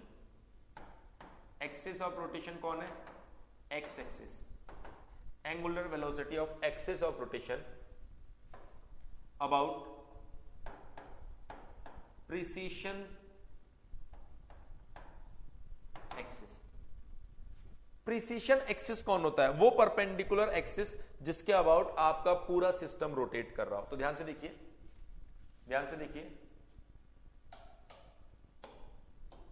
ये आपके पास में है एक्सिस ऑफ स्पिन, इसको बोलते हैं बेटा एक्सिस ऑफ स्पिन। अगर ये एक्सिस ऑफ स्पिन है, थोड़ा साइड में लिख देता हूं, OX जो है या फिर आप डायरेक्टली लिख लो ना एक्स एक्सिस। एक्स एक्सिस जो है वो क्या है, एक्सिस ऑफ स्पिन। अगर एक्स एक्सिस बेटा एक्सिस ऑफ स्पिन है तो ये जो प्लेन है, कौन सा प्लेन सर, YZ। तो YZ प्लेन को बोला जाता है प्लेन ऑफ स्पिन। ध्यान रखना, अगर ये एक्सिस ऑफ स्पिन है तो ये जिस प्लेन के परपेंडिकुलर है ना, उस प्लेन को बोला जाएगा प्लेन ऑफ स्पिन। ये किस परपेंडिकुलर एक्सिस के अबाउट रोटेट कर रहा है, Y के अबाउट रोटेट कर रहा है, Y के अबाउट। तो यहां पर आप कहेंगे Y axis, axis of precision. Bracket में लिखना always perpendicular to axis of spin. हमेशा एक्सिस ऑफ स्पिन के परपेंडिकुलर होता है। अगर ये एक्सिस ऑफ प्रिसिशन है तो ये जिस प्लेन के परपेंडिकुलर है, जिस प्लेन के परपेंडिकुलर है वो है एक्स जेड। तो एक्स जेड को क्या बोला जाता है? Plane of precision. यहां पर जेड एक्सिस कौन है? Axis of gyroscope. ये आपको नहीं पता अभी, अभी मैंने ये पढ़ाया नहीं, अभी बताऊंगा। अभी मान लो कि हाँ मैं सच बोल रहा हूं, ये एक्सिस ऑफ जायरोस्कोप होता है। तो एक्स वाई कौन होगा? Plane of gyroscope. अभी देखिए आगे की बातें करना मत, और ये 2 पॉइंट अभी मैंने समझाया नहीं है, इसके बारे में कुछ बोलना मत। लेकिन इसके अलावा जो मैं आपको समझाने की कोशिश कर रहा हूं, बस वो बात दिमाग में रखना। जायरोस्कोपिक टॉर्क कितना होता है? I omega omega P. क्या होता है? जब एक बॉडी किसी एक्सिस के अबाउट रोटेट करती है और वो एक्सिस किसी परपेंडिकुलर एक्सिस के अबाउट रोटेट करता है, तो वहां पर एक एक्सेलरेशन डेवलप होता है जो ओमेगा ओमेगा पी होता है। इस एक्सेलरेशन को डेवलप करने के लिए जितना टॉर्क चाहिए उसे बोला जाता है जायरोस्कोपिक टॉर्क। उसे क्या बोला जाता है बेटा? Gyroscopic torque. इसके अंदर एक्सिस ऑफ स्पिन क्या होता है? जिसके अबाउट बॉडी रोटेट कर रही हो। एक्सिस ऑफ प्रिसिशन क्या होता है? जिसके अबाउट सिस्टम रोटेट कर रहा हो, वो परपेंडिकुलर होना चाहिए। इतनी कहानी समझ में आई या नहीं है? इतनी कहानी समझ में आई या नहीं है? अगर मेरा नेट चलता है तो एक बढ़िया सी चीज दिखाता हूं आपको। अगर मेरा नेट चल गया तो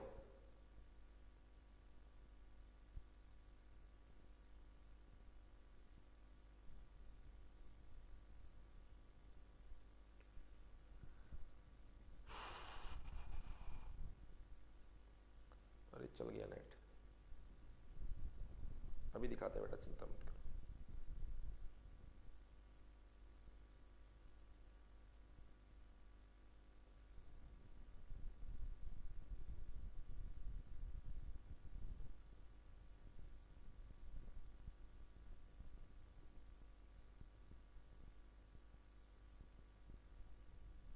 बस इसको देखते जाओ 2 मिनट।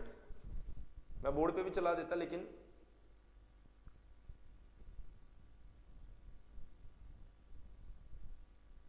देखो मजेदार जादू, देखो जादू।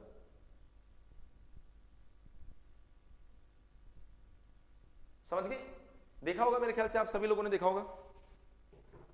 अब देखो इसने क्या किया, इसके एक्सपेरिमेंट को समझते हैं थोड़ा सा। इसने एक साइकिल का व्हील लिया जिसके अंदर ऐसा छोटा सा एक्सेल बना हुआ था, उसको इसने ऐसे धागे से बांध दिया ऊपर। लॉजिकली इसका जो वेट होगा mg और ये डिस्टेंस मान लो l, तो ये जो मोमेंट है, ये मोमेंट है, इसकी वजह से अगर ये व्हील है बेटा, अगर ये व्हील है, इसकी वजह से इसको ऐसे गिर जाना चाहिए।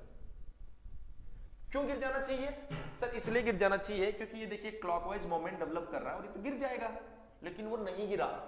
क्यों नहीं गिरा? mg multiply by l clockwise लग रहा है, ऐसे गिरना चाहिए, नहीं गिरा क्योंकि कोई ना कोई होगा जो इसे काउंटर क्लॉकवाइज बैलेंस कर रहा है। जब वो मोशन में है तो कोई ना कोई ऐसा है जो उसे काउंटर क्लॉकवाइज क्या कर रहा है? मोमेंट प्रोवाइड करवा रहा है। कौन है वो? Gyroscopic reaction. Active reactive gyroscope है जो इसको काउंटर क्लॉकवाइज मोमेंट डेवलप करके दे रहा है। इस वजह से वो नहीं गिर रहा। इसको प्रैक्टिकली आपने खुद ने अभी देखा है कि हाँ ऐसा हो रहा है। तो यहां पर इंपॉर्टेंट है कि इसकी डायरेक्शन कैसे ली जा रही है, कैसे ये डायरेक्शन आई। जरा देखो इस केस में आओ। देखो पहले एक केस बताऊंगा, एक केस को समझना, फिर नंबर ऑफ केसेस बताऊंगा, कहानी एकदम क्लियर हो जाएगी आपके दिमाग में। सबसे पहले ये जो अपना 2.5 किलो का हाथ है, इसको सीधा कर लो। सभी लोग कर रहे हो ना? बोलो एक बार बोलो, जो मैं बोल रहा हूं वैसा कर रहे हो, नहीं कर रहे हो? सभी स्टूडेंट बताओ, जैसा मैं बोल रहा हूं वैसा करना, वरना समझ नहीं आएगा। ये जो आपका 2.5 किलो का राइट हैंड है, इसको बिल्कुल सीधा कर लो। ये ऑब्जर्वर है, ये बोल रहा है कि इसके ऊपर बॉडी क्लॉकवाइज रोटेट कर रही है। देखो मैं ऑब्जर्वर ये रहा, बॉडी क्लॉकवाइज रोटेट कर रही है। अगर आप देख रहे हैं तो ये एक्सिस कैसे जा रहा है? इधर जा रहा है ना, इधर ये एक्सिस इधर जा रहा है। ध्यान से देखना, ऐसे घूम जाओ क्या आपके पास, ऐसे आपको ज्यादा एक्सिस दिखेगा। इधर जा रहा था ना वो, इधर। देखो जिधर सिस्टम रोटेट कर रहा होता है उधर होता है एक्टिव जायरोस्कोप। न्यूटन ने कहा था इसके अपोजिट आ जाओ, इधर होगा बेटा रिएक्टिव, इधर होगा रिएक्टिव, इधर होगा रिएक्टिव, इधर होगा रिएक्टिव, इधर रिएक्टिव होगा, इधर रिएक्टिव होगा। ये रिएक्टिव जाइरोस्कोप की डायरेक्शन है, उसका इफेक्ट कौन बताएगा? फिंगर बताएगा। फिंगर बोल रहा है ऊपर, फिंगर क्या बोल रहा है बेटा? ऊपर। फिंगर क्या बोल रहा है? ऊपर। इसका मतलब एक्टिव जाइरोस्कोपिक कपल इधर लग रहा है तो रिएक्टिव जाइरोस्कोपिक कपल इधर लगेगा, और रिएक्टिव अपना इफेक्ट दिखाएगा, और रिएक्टिव बोल रहा है ऊपर ऊपर ऊपर ऊपर ऊपर। इसका मतलब mgl को कौन बैलेंस कर रहा है? mgl को कौन बैलेंस कर रहा है? mgl को बैलेंस कर रहा है जाइरोस्कोप। और वो कैसे लग रहा है? ऐसे ऐसे ऐसे ऐसे ऐसे ऐसे, मतलब कौन से एक्सिस के अबाउट? z के अबाउट, z के अबाउट। इसलिए z को बोला गया है एक्सिस ऑफ जाइरोस्कोप और xy को बोला गया प्लेन ऑफ जाइरोस्कोप। मुझे 101% भरोसा है आपको समझ नहीं आया होगा, मुझे पता है ना मेरे स्टूडेंट्स के बारे में, 101% भरोसा है आपको नहीं समझ आया होगा, लेकिन अब समझ आएगा।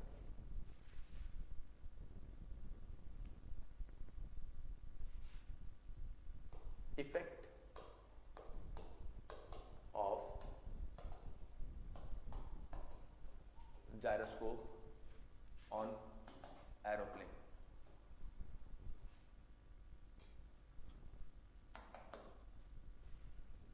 अरे अभी 100% समझ में आएगा यार, अभी 100% समझ में आएगा। देखो ये देखो, ये क्या दिखाई दे रहा है? ये एरोप्लेन है ना, ऐसा मत बोलो मछली दिखाई दे रहा है। रुको ये पंखा बना देते हैं, मछली के पंखा नहीं होता है, ये एरोप्लेन है, कंफर्म हो गया। अब देखो एरोप्लेन का जो फ्रंट पार्ट होता है बेटा उसको बोलते हैं नोज, एरोप्लेन का जो रेयर पार्ट होता है उसको बोलते हैं टेल।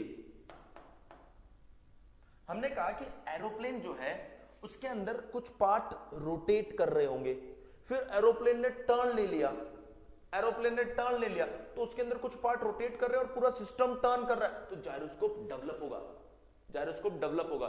तो उसका इफेक्ट जो है वो कैसे हमें दिखाई देगा? ध्यान से देखिए, उसका इफेक्ट जो है वो कैसे हमें दिखाई देगा? सभी स्टूडेंट, जाइरोस्कोप डेवलप होगा, उसका इफेक्ट हमें कैसे दिखाई देगा? हमने कहा सबसे पहले कैसे चेक करना, ध्यान से देखिए। सबसे पहले ऐसा मान लो कि ऑब्जर्वर कहां बैठा है? टेल के ऊपर, और इसके अंदर जितने भी पार्ट्स रोटेट कर रहे हैं वो कैसे हैं? क्लॉकवाइज। तो एरोप्लेन सिर्फ दो तरीके का टर्न ले सकता है, या तो एरोप्लेन आपका लेफ्ट टर्न लेगा या एरोप्लेन आपका राइट टर्न लेगा। तो जाइरोस्कोप की डायरेक्शन सर कैसे देखेंगे? ध्यान से देखना सभी स्टूडेंट्स, आंखें खोल के, आंखें और कान दोनों खोल लो। ये एरोप्लेन, ये ऑब्जर्वर पीछे, एरोप्लेन ने लिया left turn left turn left turn, ये एक्टिव जाइरोस्कोप है, इसके अपोजिट रिएक्टिव, इसके अपोजिट रिएक्टिव। फिंगर्स क्या बोल रही है? ऊपर। फिंगर्स क्या बोल रही है बेटा? ऊपर। तो एरोप्लेन जब लेफ्ट टर्न लेगा तो नोज चली जाएगी ऊपर ऊपर ऊपर और टेल आ जाएगी नीचे।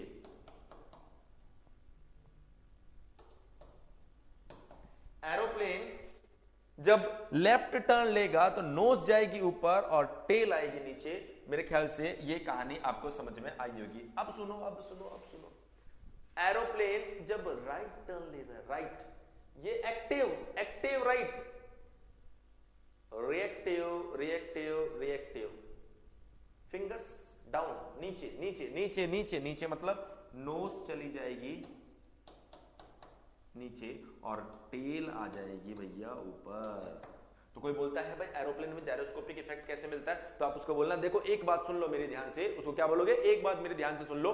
पहली बात तो ऑब्जर्वर पीछे बैठेगा, दूसरी बात उसके अंदर रोटेटिंग पार्ट जो है वो क्लॉकवाइज घूमेंगे, इतना मुझे पता है। अब अगर एरोप्लेन लेफ्ट टर्न लेगा तो एक्टिव देन रिएक्टिव, फिंगर्स ऊपर, नोज ऊपर जाएगा, नोज ऊपर तो टेल नीचे। अगर एरोप्लेन ने राइट टर्न लिया तो एक्टिव देन रिएक्टिव, फिंगर्स नीचे, नोज नीचे तो टेल ऊपर। अब वो बोलेगा अच्छा भाई ये बताओ कि तुमने बोला ऑब्जर्वर टेल पर बैठेगा और रोटेटिंग पार्ट्स क्लॉकवाइज घूमेंगे। एग्जाम में अगर उसने ऐसा बोल दिया कि ऑब्जर्वर जो है वो टेल पर नहीं नोज पर बैठा है, ऑब्जर्वर जो है वो टेल पर नहीं नोज पर बैठा है और रोटेटिंग पार्ट क्लॉकवाइज घूम रहे हैं, मतलब इन दोनों में से कोई एक बदल दिया तो आप बोलेंगे इन दोनों में से कोई एक बदल दे तो आंसर पलट दो, अपोजिट। अगर मान लो एग्जामिनर ने ये बोल दिया कि जो आपके पास में ऑब्जर्वर है वो टेल पर नहीं नोज पर बैठा है और रोटेटिंग पार्ट क्लॉकवाइज नहीं काउंटर क्लॉकवाइज, मतलब दोनों ही बदल दिया, तो आप कहना आंसर सेम रहेगा, आंसर सेम रहेगा। मतलब बहुत भयंकर ट्रिक है ये, अगर आप इसको समझ जाते हो। कैसे कैसे कैसे? एग्जाम में क्वेश्चन आया, उसने बोला ऑब्जर्वर टेल पर बैठा है, rotating parts counter clockwise, aeroplane ने लेफ्ट टर्न लिया, बताओ नोज कहां जाएगी, ऊपर जाएगी नीचे जाएगी? क्वेश्चन पढ़ना ही नहीं है, बोला हमें क्वेश्चन से मतलब ही नहीं है, हम इतना जानते हैं एरोप्लेन आया क्लॉकवाइज और टेल पर बैठना है, क्लॉकवाइज और टेल पर बैठना है, रोटेटिंग पार्ट क्लॉकवाइज और हमें टेल पर बैठना है। तो हमने बोला तैयार है हम लोग, किधर टर्न लेना है? लेफ्ट। ये लो, active then reactive, active then reactive, reactive में फिंगर बोल रही है ऊपर, तो हमने बोला हमारे हिसाब से नोज को ऊपर जाना है, लेकिन ब्रेक मारो, लेकिन हमारे हिसाब से ये अजम्पशन है। उसने क्या पूछा है? टेल की जगह टेल है, क्लॉकवाइज की जगह काउंटर क्लॉकवाइज, एक चेंज तो आंसर अपोजिट कर दो, नोज नीचे जाएगी, नोज नीचे जाएगी। अभी बोलो यार क्लियर हुआ कि नहीं हुआ? अभी बोलो क्लियर हुआ कि नहीं हुआ? अभी बोलो क्लियर हुआ कि नहीं हुआ? डायरेक्शन देख के आप लोग ही बता रहे हो, मैं नहीं बता रहा हूं।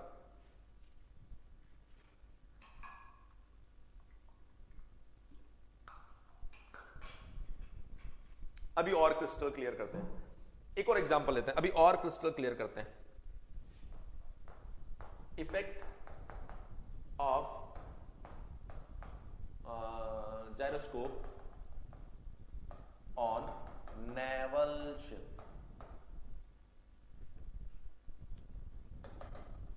एक शिप बना लेते हैं,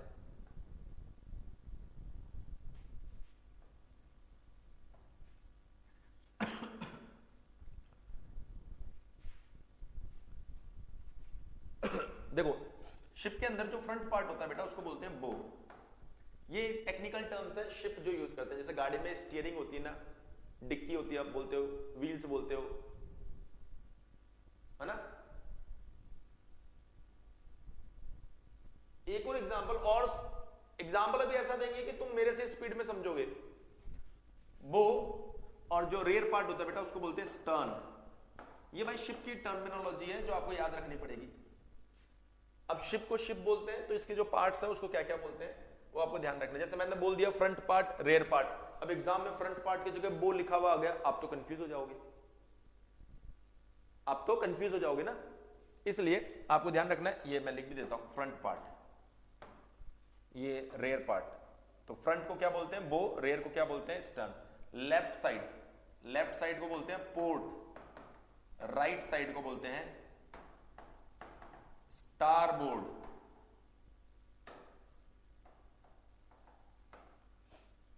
सेम अजम्पशन, ऑब्जर्वर कहां बैठा है? स्टर्न पे।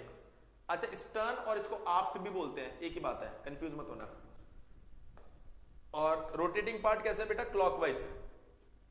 अभी आप फ्लूइड मैकेनिक्स पढ़ रहे हैं, जब भी कोई बॉडी फ्लोट करती है, ये शिप है पानी पे फ्लोट करके जाएगा, तीन इफेक्ट देखने को मिलते हैं, तीन इफेक्ट। पहला टर्निंग, दूसरा पिचिंग, तीसरा रोलिंग। ठीक है, हमने बोला माना कि ये एक्स एक्सिस है, माना कि ये वाई एक्सिस है, और माना कि ये जेड एक्सिस है। हो सकता है एग्जामिनर कुछ और एक्सिस इसे मानता हो, कोई फर्क नहीं पड़ता। अगर आप देख रहे हैं ये एक्स एक्सिस है, अगर ये एक्स एक्सिस है बेटा, ये एक्स एक्सिस है, तो अगर बॉडी ऐसे ऐसे कर रही है, लॉन्गिट्यूडनल, इसे बोलते हैं लॉन्गिट्यूडनल एक्सिस। ये सब आप एफएम में पढ़ोगे। ये बॉडी तो दिख ही नहीं रही आपको, ये बॉडी दिखेगी। हाँ, ये बेटा अगर एक्स एक्सिस है, तो अगर बॉडी ऐसे ऐसे जा रही है तो इसका मतलब ये इस एक्सिस के अबाउट टर्न कर रही है। सो अगर बॉडी वाई एक्सिस के अबाउट टर्न कर रही है तो इसे बोलते हैं टर्निंग। इसे क्या बोलते हैं? टर्निंग। तो टर्निंग का मतलब बॉडी वाई एक्सिस के अबाउट टर्न कर रही है। ध्यान से देखना, अगर बॉडी ऐसे डिप कर रही है, ऊपर नीचे डिप कर रही है, तो ये z के अबाउट रोटेशन रख रही है, इसे बोलते हैं बेटा पिचिंग। अगर बॉडी इस एक्सिस के अबाउट रोटेट कर रही है, ऐसे ऐसे लॉन्गिट्यूडनल एक्सिस के अबाउट, इसे बोलते हैं रोलिंग, मतलब एक्स एक्सिस के अबाउट। सभी स्टूडेंट बताओ ये बात क्लियर हुई कि नहीं हुई? सभी स्टूडेंट बताओ बेटा ये बात क्लियर हुई या नहीं हुई? पिचिंग क्या है, रोलिंग क्या है, टर्निंग क्या है? अरे टर्निंग मतलब टर्न लेना, पिचिंग मतलब है जो ऊपर नीचे डिप करना, राइज करना, रोलिंग का मतलब लॉन्गिट्यूडनल एक्सिस के अबाउट रोटेट करना। हाँ भाई सभी स्टूडेंट्स बताओ जरा एक बार। अब टर्निंग अभी अभी आप पढ़ के आए हो, तो आपने बोला कि सर अगर लेफ्ट टर्न लेता है शिप या राइट टर्न लेता है तो क्या इफेक्ट पड़ेगा? अगर शिप लेफ्ट टर्न लेता है या शिप राइट टर्न लेता है तो क्या इफेक्ट पड़ेगा? देखो देखो देखो, शिप ने लेफ्ट टर्न लिया, एक्टिव प्रहार्ष, active active active, reactive, fingers ऊपर ऊपर ऊपर ऊपर ऊपर, बो पार्ट जो है वो ऊपर चला जाएगा, ये लो। अगर बो ऊपर तो स्टर्न अपने आप नीचे। प्रहार्ष, ध्यान से देखो, शिप ने राइट टर्न लिया, राइट, तो active reactive reactive reactive, fingers नीचे, अगर फिंगर्स नीचे तो बो चला जाएगा नीचे।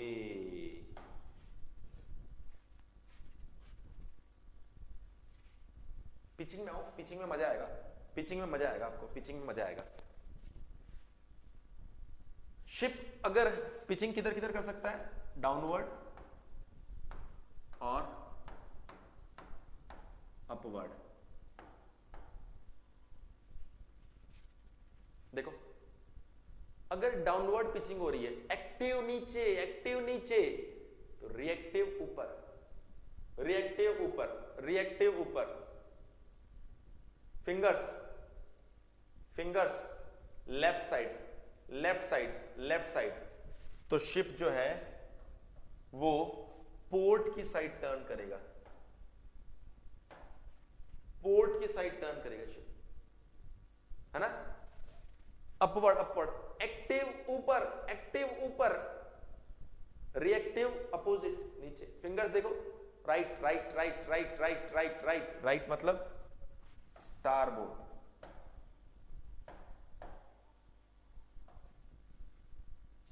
अच्छा एक चीज सुनिए, आपने बोला शिप के पार्ट्स जो है वो क्लॉकवाइज रोटेट कर रहे हैं, तो शिप के पार्ट्स बेसिकली इसी एक्सिस के अबाउट रोटेट कर रहे होंगे ना, ऐसे। तो जब टर्निंग की बात आई तो एक्सिस ऑफ स्पिन, मतलब ये पार्ट जो है वो कैसे रोटेट करे? क्लॉकवाइज मतलब एक्स एक्सिस के अबाउट। क्लॉकवाइज मतलब बेटा एक्स एक्सिस के अबाउट रोटेट कर रहे हैं। और शिप किस एक्सिस के अबाउट रोटेट कर रहा है? वाई। तो ये है बेटा प्रिसिशनल एक्सिस और ये है एक्सिस ऑफ स्पिन, दोनों परपेंडिकुलर होने चाहिए। स्टार्टिंग में बोला था मैंने आपको, इधर आओ। एक्सिस ऑफ स्पिन सबके लिए सेम होगा, axis of spin x axis, pitching Z axis, ये प्रिसिशनल एक्सिस होता है। पूरा सिस्टम जिसके अबाउट रोटेट करता है उसको बोलते हैं प्रिसिशनल एक्सिस। तो ये एक्स एक्सिस, इस axis of spin, axis of precision, x और जेड तो परपेंडिकुलर होते हैं। एक्सिस ऑफ स्पिन इसके लिए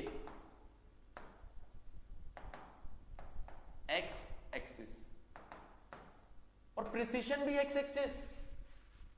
अरे समझ पा रहे हो? एक्सिस ऑफ स्पिन भी एक्स एक्सिस और प्रिसिशनल एक्सिस भी एक्स एक्सिस, दोनों के बीच में परपेंडिकुलर है नहीं है। इसका मतलब कोई भी परपेंडिकुलर प्रिसिशनल एक्सिस है ही नहीं, इसलिए बोला जाता है नो जायरोस्कोपिक इफेक्ट। किसके अंदर? रोलिंग के अंदर। रोलिंग के अंदर कोई जायरोस्कोपिक इफेक्ट नहीं होता। रोलिंग के अंदर बेटा कोई जायरोस्कोपिक इफेक्ट नहीं होगा, दिमाग में याद रखो। अब देखो जो हमारा ब्रह्मास्त्र था, सर अगर इनमें से कोई एक चेंज हो गया तो, इनमें से कोई एक चेंज हो गया तो हमने कहा आंसर अपोजिट कर देना भाई, कुछ मत करो। सर दोनों चेंज हो गए तो हमने कहा आंसर सेम कर दो, कुछ नहीं करना है। देखो जरा ध्यान से, एग्जाम में क्वेश्चन आया, एग्जाम में क्वेश्चन आया कि ऑब्जर्वर जो है आपका वो स्टर्न पर बैठा है और जो रोटेटिंग पार्ट्स है, रोटेटिंग पार्ट्स है वो काउंटर क्लॉकवाइज रोटेट कर रहे हैं। बताओ शिप जो है आपका, शिप जो है वो हल्का सा डिप कर रहा है डाउनवर्ड, डाउनवर्ड अपवर्ड आने का मतलब है पिचिंग की बात हो रही है। तो बताओ जो बो है वो कहां जाएगा? आपकी जो एमसीक्यू बुक है उसमें 4 क्वेश्चन है जायरोस्कोप के, चारों सॉल्व कर देना, देखते ही बन जाएगा, देखते ही बन जाएगा। हाँ रोलिंग इफेक्ट सबसे खतरनाक होता है, लेकिन इसका उसमें कोई रोल नहीं। जब फ्लूइड पढ़ोगे तो उसमें सर बताएंगे कि क्यों खतरनाक होता है। उसमें आप एक मास एरिया मोमेंट ऑफ इनर्शिया देखेंगे तो रोलिंग के अबाउट जब आप फैक्टर ऑफ सेफ्टी देखते हैं चैप्टर नंबर 3 में फ्लोटिंग बॉडीज, जब आप फ्लूइड पढ़ी रहे सुबह तो वहां बताया जाता है एक्चुअल में ये इफेक्ट। तो इसकी वजह से खतरनाक नहीं होता, इसकी वजह से नहीं होता खतरनाक, ध्यान रखना, ठीक है। वो फ्लूइड में आता है कॉन्सेप्ट। लेकिन बात तुमने सही बोली, रोलिंग सबसे डेंजरस इफेक्ट होता है। हाँ इधर आओ, पहले पॉइंट पर आते हैं। उसने बोला कि अगर शिप नीचे जाएगा तो बताओ बो कहां जाएगा। हमने कहा सुनो ध्यान से, उसने क्या दिया सब भूल जाओ। ये मेरा शिप है, नीचे बोल रहा है एक्टिव डाउनवर्ड, रिएक्टिव ऊपर, रिएक्टिव ऊपर, fingers leftward, fingers leftward, leftward. मतलब सर देखिए बो जो है उसको लेफ्ट जाना चाहिए हमारे हिसाब से, लेकिन हमारे अजम्पशन क्या है? स्टर्न और क्लॉकवाइज, स्टर्न और काउंटर क्लॉकवाइज एक चेंज। तो हमने कहा नहीं सर राइट जाएगा,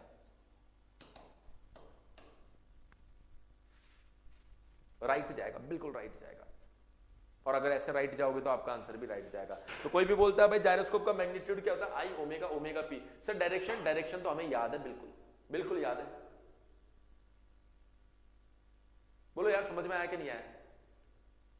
अब बोलो, 30 मिनट हो गए होंगे मेरे ख्याल से, अब बताओ। सिंपल कर दिया, और सिंपल करूं क्या? और सिंपल करूं क्या? मैं इसलिए ज्यादा चीजें नहीं बताता, आप लोग कंफ्यूज हो जाते हो। और सिंपल करूं क्या? और सिंपल करता हूं, सुनो और सिंपल करता हूं। देखो 1 2 3,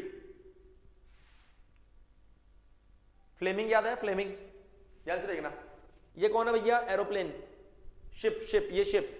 शिप अगर लेफ्ट टर्न लेगा, शिप अगर लेफ्ट टर्न लेगा तो थंब जायरोस्कोप की डायरेक्शन, ये क्या बोल रहा है? बो ऊपर चला जाएगा। आओ जरा इधर आओ, इधर आओ, इधर आओ, इधर आओ। शिप ने लेफ्ट टर्न लिया, बो देखो ऊपर जा रहा है, जा रहा है ना? सुनो सुनो सुनो, शिप अगर राइट टर्न लेगा बो नीचे जाएगा। देखते जाओ बस, स्क्रीन पर देखते जाओ, बो नीचे जाएगा। और बताओ, और बताओ, सुनो ध्यान से।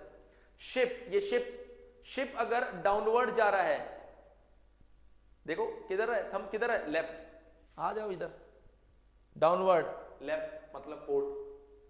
और बताओ शिप अगर ये आपके पास में अपवर्ड जा रहा है, ये देखो राइटवर्ड, राइटवर्ड स्टार बोल। बोलो यार समझ में आया नहीं है? बहुत आसान है, एक चीज याद रखो बस। बोलिए। मेरे पास 1000 तरीके हैं, 1000 तरीके हैं, लेकिन 1000 तरीके मैं साथ में रख सकता हूं, आप नहीं रख पाओगे। सो अब ले लो स्क्रीनशॉट, आज जाके थोड़ा सा इसके बारे में पढ़ना, मतलब इन चीजों को वापस पढ़ना, इन चीजों को एक बार वापस पढ़ना। हो सकता है कि थोड़ी देर में आप भूल जाओ, इसीलिए मैंने पहले ये पढ़ाया। कल वाइब्रेशन पढ़ाऊंगा, इसलिए पहले ये पढ़ाया था कि हो सकता है अगर आज घर पे जाके आप भूल जाओ तो कल क्लास के स्टार्टिंग में मैं फिर से बता दूंगा, अगर आप पूछेंगे तो, या क्लास की एंडिंग में मैं फिर से बता दूंगा, है ना? अगर कल मैं ये पढ़ाता तो फिर आप पूछ नहीं पाते मुझसे दोबारा। क्लियर है इतनी बात? चलिए स्क्रीनशॉट ले लो।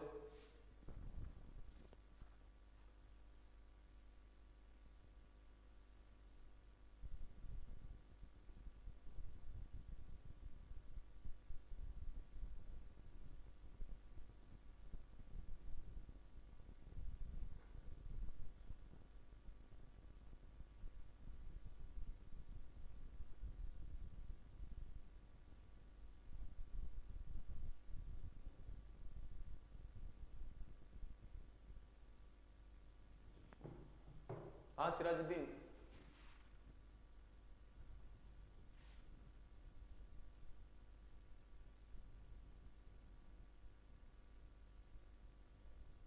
योनिक ये क्या स्पेलिंग लिखी है तुमने?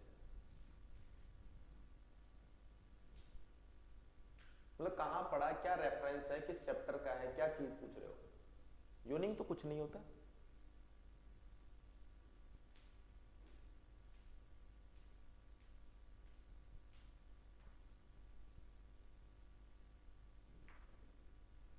मैं कोई क्वेश्चन देखा है, क्या देखा है?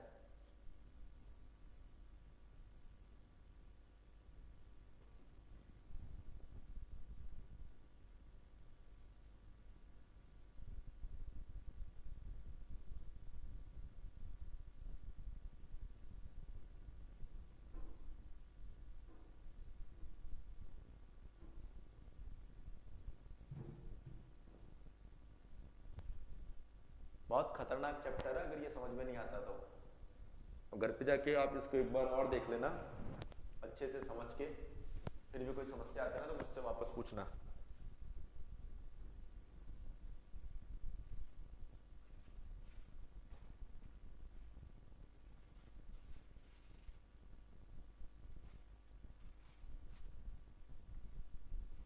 चलिए, सो उम्मीद करता हूं आज आपने काफी इंजॉय किया होगा। इसको एक बार घर पे वापस थोड़ा सा रिवाइज कर लेना, समस्या आती है तो कल हम लोग और डील करेंगे। मोस्ट प्रोबेबली कल वाइब्रेशन हम लोग खत्म कर लेंगे, इतना सा ही है, उसके अंदर भी आपको पूरा डिटेल में जानना नहीं है। दो बार, आई थिंक सिर्फ 2 बार वाइब्रेशन का क्वेश्चन आया, वो भी बेसिक इंट्रोडक्शन से रिलेटेड, लेकिन फिर भी मैं बहुत सारी एक्स्ट्रा चीजें आपको बताऊंगा। ठीक है, तो ऑलमोस्ट कल आखिरी क्लास है आपकी, उसके बाद में आपको इतना नहीं पढ़ना पड़ेगा, सिर्फ फ्लूइड पढ़ना पड़ेगा, है ना। और ऐसा नहीं है कि लाइक उसके बाद आप डाउट्स नहीं पूछ पाओगे, उसके बाद में हम लोग यूट्यूब पर या फिर वापस कभी ना कभी पेड कोर्स में या फिर सेंटर के ऊपर मिलेंगे, तब भी आप अपने डाउट्स पूछ लेना। लेकिन इसको एक बार जरूर देख लेना, क्योंकि बहुत सी बार ऐसा होता है कि बच्चा ध्यान से सुनता नहीं है, फिर भूल जाता है, और फिर एग्जाम में किसी दूसरे एग्जाम में क्वेश्चन आता है और वो फिर उसके बाद गलत कर देता है, तो हमें अच्छा नहीं लगता है। इवन जो पॉइंट मैंने अभी बताया ना, ये गेट 2021 में पूछा गया है, रोलिंग के अंदर जायरोस्कोप, कोई जायरोस्कोप नहीं होता। मैं जयपुर से ही हूं तो मुझे कहीं जाने की जरूरत नहीं है।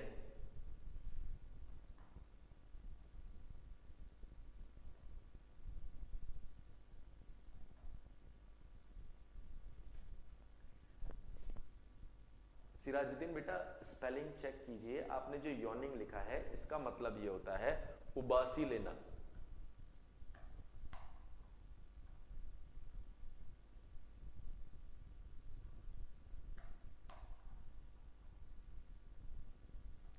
क्लियर है? तो आप चेक कीजिए आप सही पढ़कर नहीं आए, और अगर आपने कहीं कुछ पढ़ा है तो आप उसका स्क्रीनशॉट मुझे शेयर कर देना। आपने जो योनिंग लिखा है इसका मतलब होता है उबासी लेना, जो अपन करते हैं ना, लाइक घर पे बैठे बैठे मुंह फाड़ते रहते हैं। हाँ क्या पूछा है सर? न्यूमेरिकल नहीं करवाएंगे? न्यूमेरिकल करवा देंगे, लेकिन न्यूमेरिकल आपके किसी काम के नहीं है। तुम कहोगे तो कल एक न्यूमेरिकल भी लिखवा देंगे, लेकिन वो आपके किसी काम का नहीं है। आपके जो न्यूमेरिकल काम के थे, आपके जो न्यूमेरिकल काम के थे वो पहले चैप्टर के, दूसरे चैप्टर के, गियर के, ऐसे तो गवर्नर में खूब खूब न्यूमेरिकल बनते, पर आपके काम के नहीं है वो। ठीक है, यहां से न्यूमेरिकल आपके काम के, बहुत कम न्यूमेरिकल। ठीक है, बाकी मुझे करवाने में कोई दिक्कत नहीं है।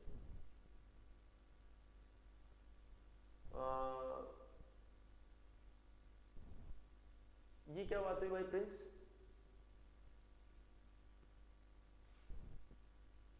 ये मैसेज का क्या मतलब है?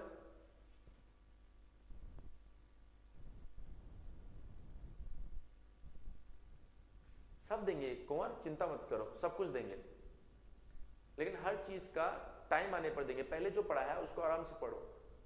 आज से अगर 2-3 महीने पहले का टेलीग्राम ग्रुप में स्टेटस देखो तो उसमें लगभग क्वेश्चन डेली 2-2, 3-3 क्वेश्चन में शेयर करता था। बिल्कुल होगी, बिल्कुल होगी, बिल्कुल। यूट्यूब पर तो जो गेट वाला है यूट्यूब चैनल, उसके ऊपर तो मैं क्वेश्चन करवाता ही रहता हूँ, आप देखा करो। कभी मैथ्स के करवाता रहता हूँ, कभी मैकेनिक्स के करवाता रहता हूँ, कभी टॉम के करवाऊंगा, कभी इंडस्ट्रियल के करवाऊंगा। प्रिंस जरा बताओ आपने ऐसा क्यों लिखा है, जरा मुझे बताओ इसका कारण, ये यहां पर लिखने का क्या कारण है?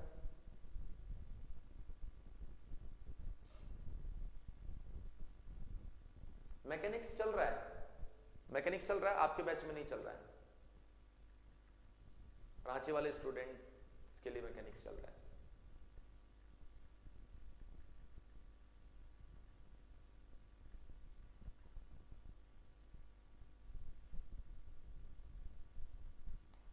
सब कुछ आसान नहीं होता प्रिंस, सब कुछ आसान नहीं होता। थोड़ा सा एफर्ट आप अपने साइड से ज्यादा लगाइए, और अगर कुछ समस्या होती है तो सर से कोऑर्डिनेट कीजिए, पर इस तरीके से ऐसे कमेंट करना अच्छा नहीं है ना, ठीक है। लाइक वो यूनियन टाइप का फीलिंग मत बनाओ, स्टूडेंट यूनियन या मजदूर यूनियन जो होता है ना, उस तरह की फीलिंग मत बनाओ। तो अगर कोई किसी भी तरह की कोई समस्या होती है तो अगर आप मुझसे कोऑर्डिनेट कर सकते हैं तो आप सर से भी कोऑर्डिनेट कर सकते हैं, है ना। तो उनसे आप डिस्कस करो, सर आपकी जरूर मदद करेंगे।